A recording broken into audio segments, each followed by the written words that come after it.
इनका वक्तव्य जब मैंने सुना, मेरे दिल को छू गया। इन्होंने 3 बातें ऐसे कही जो हमें सदैव याद रखनी चाहिए। मैं मानकर चलता हूं आप उनका स्मरण करते रहेंगे। श्रीमान डॉक्टर रमेश अग्रवाल जी राज्य के संचालक जी हैं, सरल स्वभाव के व्यक्तित्व के धनी हैं। आप वो प्रेरणा के स्रोत हैं जिनकी वजह से मुझे आज का सौभाग्य मिला है। श्री किशोर रुंगटा जी परिवार से मेरा पुराना संबंध है। हम एक ही जिले से आते हैं,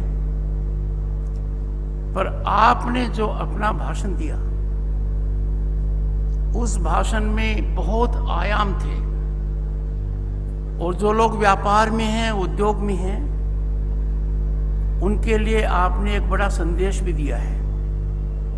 और समाज जिस चुनौतीपूर्ण तरीके से अर्थव्यवस्था में है आज के दिन, उन्होंने अपनी चिंता भी व्यक्त की है और आप सबको चिंतन मंथन के लिए विवश भी कर रहे हैं। डॉक्टर एमएल स्वर्णकार जी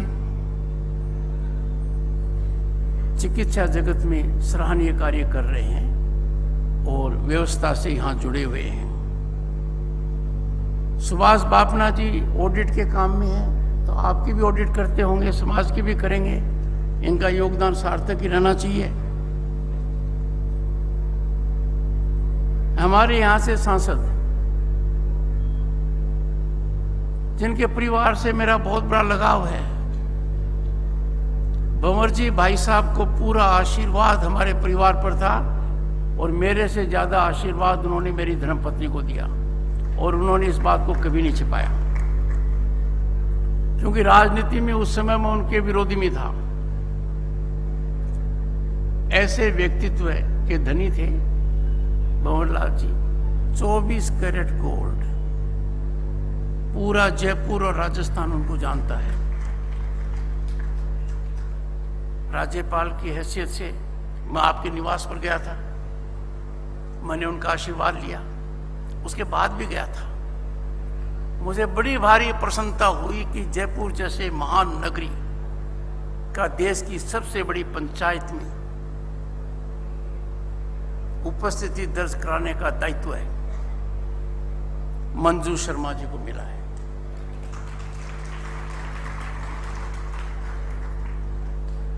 मंचासीन महानुभावों के अलावा मेरे सामने महानुभाव हैं जो आदरणीय हैं, सम्मानीय हैं और प्रेरणा के स्रोत हैं।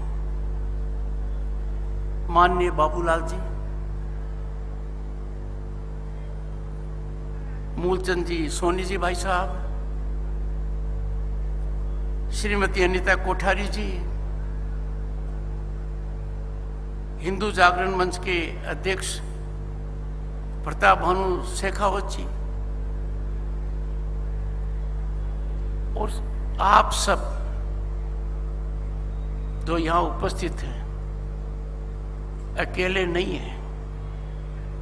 समाज के लिए बहुत कुछ करने का आप में मादा है, हिम्मत है, और मैं मानकर चलता हूं कि ऐसा आप करोगे।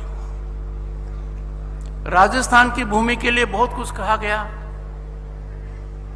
महापुरुषों की भूमि है, पर मैं याद दिलाना चाहूंगा किन किन को याद करूं।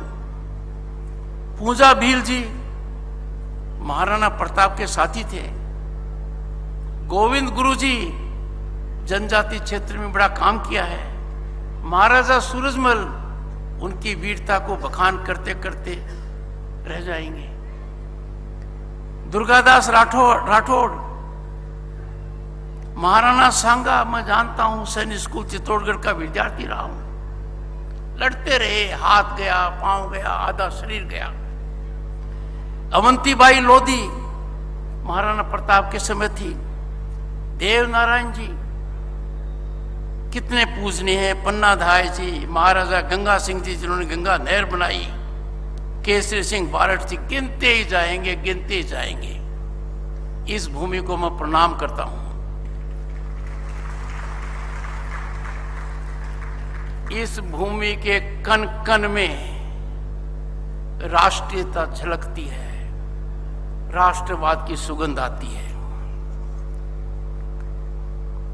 हिंदू आध्यात्मिक एवं सेवा मेला, इसका निमंत्रण और मेरा यहां इसमें सम्मिलित होना मेरे लिए गौरव का पल है।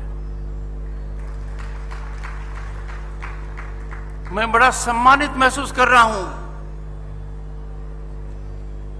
मैं यहां सुन रहा था, मैंने एक नई ऊर्जा का संचार अपने में देखा।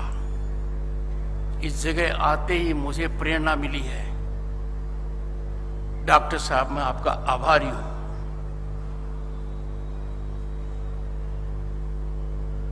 न त्वं कामे राज्यम न स्वर्गम नापुन भरमम कामे दुक्त तपाना प्राणी नाम आर्त नाशनम।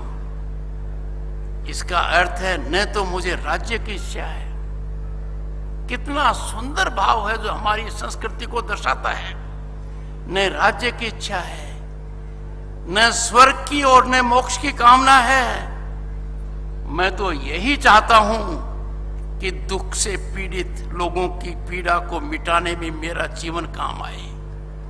मेरा जीवन दूसरों के सेवा में खप जाए। ये हमारी भारतीय संस्कृति का निचोड़ है, मूल मंत्र है। राजा रंती देव के उक्त उद्गार हिंदू संस्कृति का आधार स्तंभ है। महाभारत में भी इसका प्रसंग आता है। राजा शिवी, दिलीप, रंती देव से लेकर सम्राट विक्रम और आगे हर्षवर्धन और महाराज शिवाजी तक सेवा, दान और परोपकार का ही भाव समाज में सर्वोपरि रहा है।